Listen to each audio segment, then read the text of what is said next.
First നമുക്ക് turbo മോഡിനെ പറ്റി നോക്കാം. നമ്മൾ റിപ്പീറ്റായിട്ട് ചെയ്യേണ്ട കാര്യങ്ങൾ ഓട്ടോമാറ്റിക് ആക്കാനുള്ളൊരു ബെനിഫിറ്റാണ് ടർബോ മോഡിനുള്ളത്.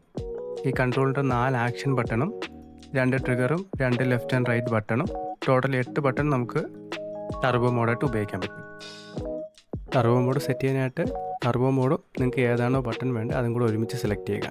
കറൻറ്റ്ലി ഇത് മാനുവൽ മോഡാണ് എന്ന് പറയുന്നത് നമ്മൾ ബട്ടൺ അമർത്തുമ്പോൾ മാത്രമേ ടർബോ മോഡ് വർക്കാവുള്ളൂ. ആദ്യം ചെയ്ത ആക്ഷൻ ഒരു വട്ടം കൂടെ റിപ്പീറ്റ് ചെയ്യുകയാണെങ്കിൽ ഈ മോഡ് ഓട്ടോമാറ്റിക്കിലോട്ട് മാറും. ഇതിൻ്റെ ബെനിഫിറ്റ് വെച്ച് നമുക്ക് ബട്ടൺ പ്രസ് ചെയ്തുകൊണ്ടിരിക്കേണ്ട ആവശ്യമില്ല. ഒരു വട്ടം പ്രസ് ചെയ്തിട്ട് കൈയെടുത്ത് കഴിഞ്ഞാൽ നമ്മൾ മാപ്പ് ചെയ്ത ആക്ഷൻ അത് ഓട്ടോമാറ്റിക്കലി ആയിക്കൊണ്ടിരിക്കും. സെയിം മെത്തേഡ് മൂന്നാമത് ഒരു വട്ടം കൂടെ ചെയ്ത് ടർബോ മോഡ് ഡിസേബിൾ ആവും. ടർബോ മോഡ് മാനുവലി ഓഫ് ചെയ്യാനായിട്ട് ടർബോ ബട്ടൺ 6 സെക്കൻഡ് ഹോൾഡ് ചെയ്ത് വെച്ചാൽ മതി. നമുക്ക് ടർബോ മോഡിൻ്റെ സ്പീഡ് കൺട്രോൾ ചെയ്യാൻ പറ്റും. ഇതിൽ 3 മോഡായിട്ട് വരുന്നുണ്ട്: ലോ, മീഡിയം, ഹൈ. ഇത് ഓൺ ചെയ്യാനായിട്ട് ടർബോ ബട്ടണും റൈറ്റ് അനലോഗ് സ്റ്റിക്കും മുകളിലോട്ടും താഴോട്ടുമായിട്ട് നമുക്ക് കൺട്രോൾ ചെയ്യാൻ പറ്റും.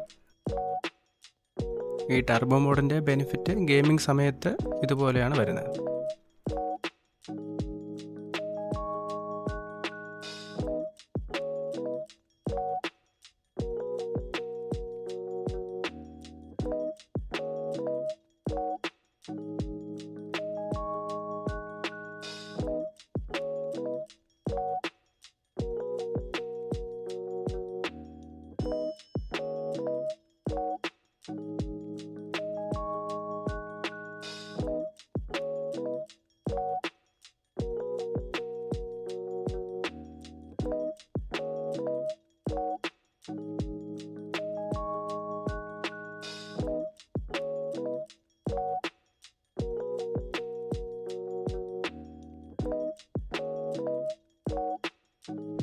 നമുക്ക് ഈ കൺട്രോളറിൽ വരുന്ന വൈബ്രേഷൻ മോട്ടറിൻ്റെ ഇൻറ്റൻസിറ്റി കൺട്രോൾ ചെയ്യാൻ പറ്റും. അതിനായിട്ട് നമുക്ക് ടർബോ ബട്ടണും ലെഫ്റ്റ് അനലോഗ് സ്റ്റിക്കിൻ്റെ അപ്പ് ആൻഡ് ഡൗൺ വെച്ചിട്ട് നമുക്കിത് കൺട്രോൾ ചെയ്യാൻ പറ്റും. 3 മോഡാണ് ഇതിലും വരുന്നത്: ലോ, മീഡിയം, ഹൈ.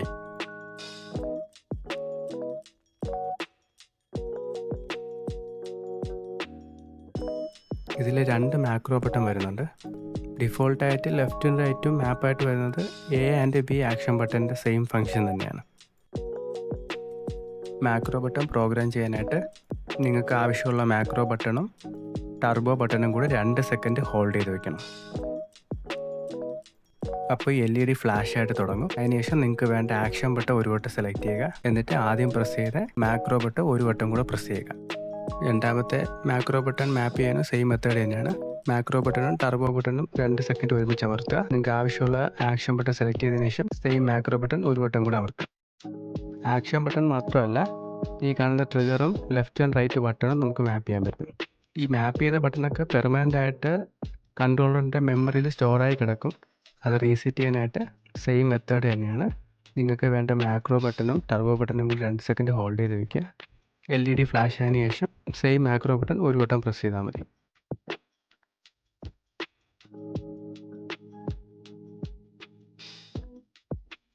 മാക്രോ ബട്ടൻ്റെ ഉപയോഗം ഗെയിം പ്ലേയിൽ ഈ രീതിക്കാണ് വരുന്നത്. ഞാൻ ഇപ്പോൾ ടെസ്റ്റ് ചെയ്ത് കാണിക്കാൻ വേണ്ടി ലെഫ്റ്റും റൈറ്റും ട്രിഗർ മാക്രോ ബട്ടണിലോട്ട് മാപ്പ് ചെയ്ത് കാണിക്കാം. നിങ്ങൾക്ക് ഒരുപാട് ക്രിയേറ്റീവായിട്ടുള്ള രീതിക്ക് നിങ്ങൾക്ക് എളുപ്പമാവുന്ന ബെനിഫിറ്റ് ആവുന്ന രീതിയിൽ നിങ്ങൾക്ക് ഏത് ബട്ടൺ വേണമെങ്കിലും മാപ്പ് ചെയ്ത് നിങ്ങൾക്ക് ഉപയോഗപ്പെടാം.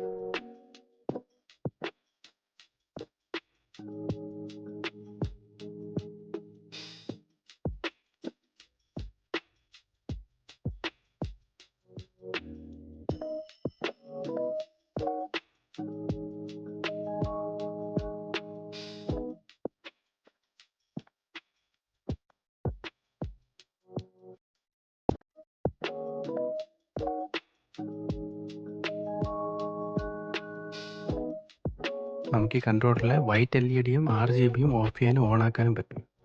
RGB ലൈറ്റ് ഓഫ് ചെയ്യാനായിട്ട് 2 ട്രിഗറും കൂടെ 5 സെക്കൻഡ് ഹോൾഡ് ചെയ്ത് വെച്ചാൽ മതി. ഓൺ ആക്കാനും സെയിം തന്നെയാണ്. ഈ ആക്ഷൻ ബട്ടണിൽ വരുന്ന വൈറ്റ് LED കൺട്രോൾ ചെയ്യാനായിട്ട് left and right button 5 second hold ചെയ്താൽ മതി.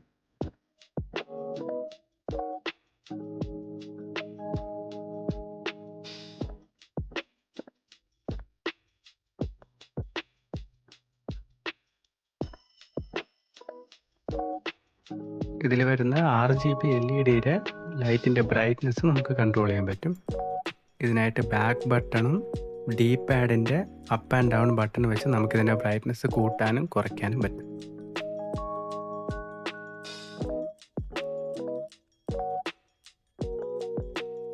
ഇതിൽ വേറൊരു ഫീച്ചർ വരുന്നതെന്ന് വെച്ചാൽ നമ്മൾ ഈ ജോയ്സ്റ്റിക്ക് യൂസ് ചെയ്യുമ്പോൾ മാത്രം RGB ലൈറ്റ് ഓൺ ആവുന്ന രീതിയിൽ നമുക്ക് ചെയ്യാൻ പറ്റും. ഈ ഫീച്ചർ ഓൺ ആകാനായിട്ട് ബാക്ക് ബട്ടണും ഡി പാഡിൻ്റെ ലെഫ്റ്റ് ബട്ടണും കൂടെ ഒരു വട്ടം അമർത്തിയാൽ മതി.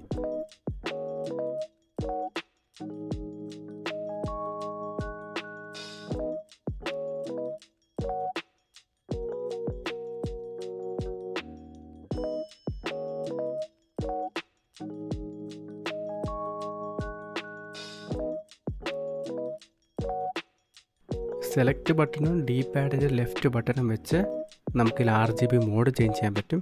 സെലക്ട് ബട്ടണും ഡി പാഡിൻ്റെ റൈറ്റും വെച്ച് ഫിക്സ്ഡ് കളർ മോഡ് ഓരോന്നായിട്ട് മാറ്റാൻ പറ്റും. ടോട്ടൽ 3 മോഡാണുള്ളത്. ഈ കണ്ട റെഗുലർ മോഡ്, ഒരു ബ്രീത്തിങ് മോഡ്, ഒരു ഫിക്സ്ഡ് കളർ മോഡ്. ഇമ്പോർട്ടൻ്റ് ആയിട്ട് നമ്മൾ നേരത്തെ കണ്ട അനലോഗ് സ്റ്റിക്ക് യൂസ് ചെയ്യുമ്പോൾ മാത്രം LED ഓൺ ആവുന്ന ഫീച്ചർ ഈ കണ്ട 3 മോഡിലും നമുക്ക് യൂസ് ചെയ്യാൻ പറ്റുന്നതാണ്. നമുക്കിതിൽ ബാറ്ററി എത്ര പെർസെൻറ്റേജ് ഉണ്ടെന്ന് അറിയാൻ വേണ്ടി ഇൻഡിക്കേറ്റർ ഉണ്ട്. അത് സെലക്ട് ചെയ്യാനായിട്ട് ടർബോ ബട്ടണും ബാക്ക് ബട്ടണും കൂടെ ഒരുമിച്ചൊന്ന് പ്രസ് ചെയ്താൽ മതി. ഇത് 4 LED ആയിട്ടാണ് ഫ്ലാഷ് ആവുന്നത്. 25%, 50%, 75%, 100% അങ്ങനെയാണ് കാണിക്കുന്നത്. ലാസ്റ്റായിട്ട് നമുക്ക് ഡി പാഡിൻ്റെയും ലെഫ്റ്റ് അനലോഗ് സ്റ്റിക്കിൻ്റെയും പൊസിഷൻ അങ്ങോട്ടും ഇങ്ങോട്ടും മാറ്റാൻ പറ്റും. എമുലേഷൻ ടൈപ്പ് ഗെയിംസ് കളിക്കുന്നവർക്കാണ് ഇത് കൂടുതലും ബെനിഫിറ്റ് ആയിട്ടുള്ളത്. ഈ കാണുന്ന ബട്ടൺ ക്യാപ്ചർ ബട്ടൺ എന്ന് പറയും. ഇതിനെ ഡബിൾ ടാപ്പ് ചെയ്താൽ മതി, ഒരു വൈബ്രേഷൻ കേൾക്കും, മോഡ് ചേഞ്ച് ആയിട്ടുണ്ട്. തിരിച്ച് പഴയപടി ആക്കി സെയിം ഡബിൾ ടാപ്പ് ചെയ്താൽ മതി. ഈ വീഡിയോ ചെയ്യുന്നതിന് മുമ്പ് ഞാനൊരു റിവ്യൂ വീഡിയോ ചെയ്തായിരുന്നു.